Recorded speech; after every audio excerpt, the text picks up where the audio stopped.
Major, major challenge. Long before there were pretty blue boxes and starter kits and even a name, seriously long before I considered literally in excess of 1,000 people in a room cheering for this cause, I asked my dad, would this product help him, my neighbor? And he said, well, of course, I've been telling you. It's going to help. I asked if I could have some. I took it to him. And as you know, if many of you have heard the story, 3 short months later, I got a call from the leader of my church saying, are you sitting down? I said, don't start a call like that. What's going on? And he said, my friend's name is Jason. He said, Jason is whole. He's whole. And my next question was, well, did he drink it? He says he drank every drip of it for the last 3 months. And frankly, at that particular point was born my own belief and conviction, which has emerged and developed into more of a sense of cause. In May of last year, I resigned as a senior officer of a very large private equity-owned company. If you'd have told me, after 17 years of gutting myself to get to that point, that I was going to do that of my own free will and choice, in connection with the network marketing opportunity, I would have told you that you've probably got a screw loose somewhere. And yet it happened. It happened because I worked in an industry prior where, oddly enough, I had the same sense of cause about what I did. I delivered a death claim check to a 31-year-old widow with 3 children in the room. I watched as her dad started to weep at the understanding that those 3 little kids would go to school based on that. I had a deep, abiding conviction about some of the things that we did. But the odd thing for me was someone had to die for that incredibly good thing to happen. I contrasted that with my neighbor who, after taking ASEA for 3 months, went on to live. And I'm proud to tell you, not just months or weeks later, but years later, walks down the street with his beautiful family. And just 3 weeks ago, we didn't say a word to each other. I was on a cell phone call, walking my little 2-year-old, holding my finger, and he was with his family engrossed in a bike ride. But guess what? He drives down the road, he waves to me, I wave to him, and he pulls out a sport pouch of ASEA.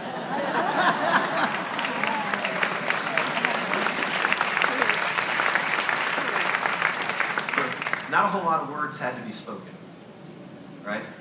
But we have this understanding. I believe in my heart, my own sense of cause came. And I think of a case of this product as being very meaningful. I also think about the cause being you, really. I think about your development and who you are. And to me, it's becoming its own part of the cause. You are the cause. Each of you have a unique, beautiful, powerful story. Every one of us is this unique person that brings our own backgrounds, our own hurts and pains and disappointments, but our own triumphs, our own gifts, our own talents to this. And it's becoming a cause for me to create an environment where you can grow, develop, and succeed.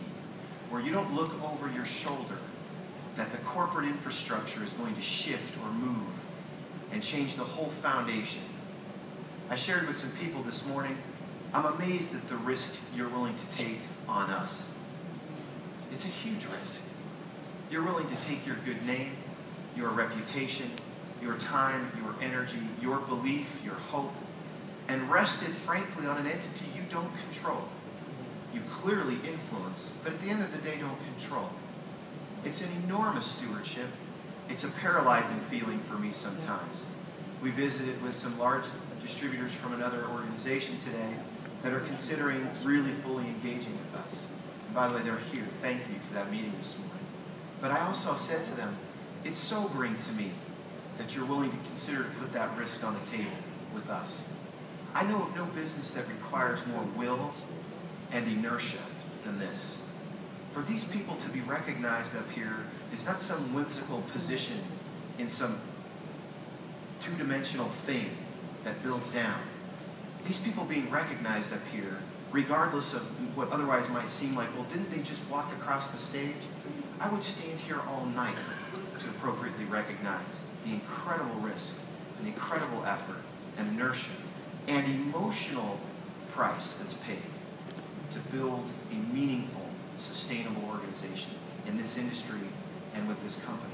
It is very, very challenging, but very rewarding. Think of the numbers. If only 1 in 10 will actually reach some measure of success in this industry, and I'm not afraid to tell you that, it is what it is. What it suggests to you is those walking across the stage are already the 1 in 10s. They've made a conscious decision. And so for me, the cause is not just the case of product. It's you. Some months ago, I was reflecting on this simple concept. And I said, isn't it interesting? If I take you and I add it to a case, I have the cause. Does that make sense to you? You're too smart.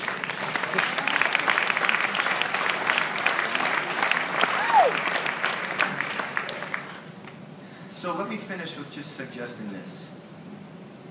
I got one of those really heavy phone calls a few weeks ago. And a dear influence in my life from over 20 years ago, who happened to have 6 children of his own now, who happened to have 5 of those boys and 1 girl, just like mine, who happened to have them in the exact same birth order as mine, within just a few months apart, each child. I got word that his second son had been killed in a car accident. And this is an individual that I hadn't talked to a great deal over the years, but he knows and I know. It doesn't matter. We don't have to see each other all the time. But when we do, there's an immediate sense of love and appreciation and admiration that kind of comes forth. You can imagine my heart. I remember my hand shaking and trying to stop it from shaking. I could not help but think of my Joseph, my second son. This is the moment. This is the sum of all fears. And it was happening to a dear friend of mine. I called him, incidentally. I didn't think he would answer. It had only been about, I think, 24 to 48 hours, and I thought, well, surely the phone's going to be shut off and he's going to be focused on family. And he answered.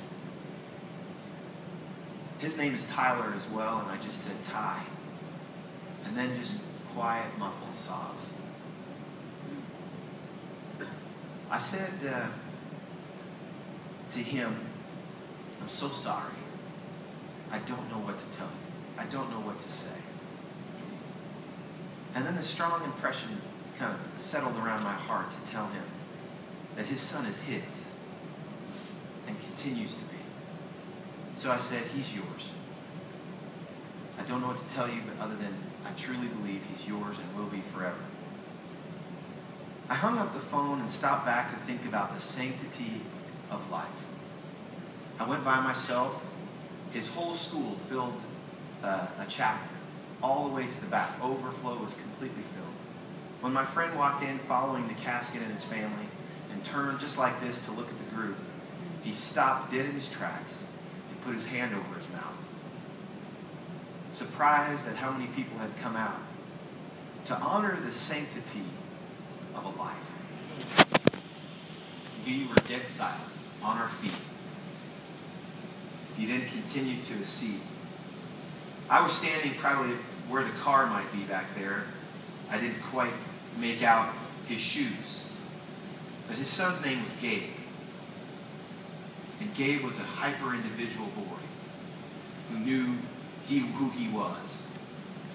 And Gabe wore pink and black Vans to school. And it wasn't until I went to the actual cemetery, out walked his whole family from a small limousine, each one dressed as I am, but with pink and black Vans on their feet. My mom, all his brothers, and his single sister. Now I question if I should even mention this to you for fear that it's too sacred. But here's how I would like to connect it, and I mean it, because I would not take advantage of something so personal for any other reason than sincere cause. How sacred is life? When you're listening in your home and you hear a siren, the other night I saw multiple vehicles with lights on and sirens going and ambulances. And I sat there and thought,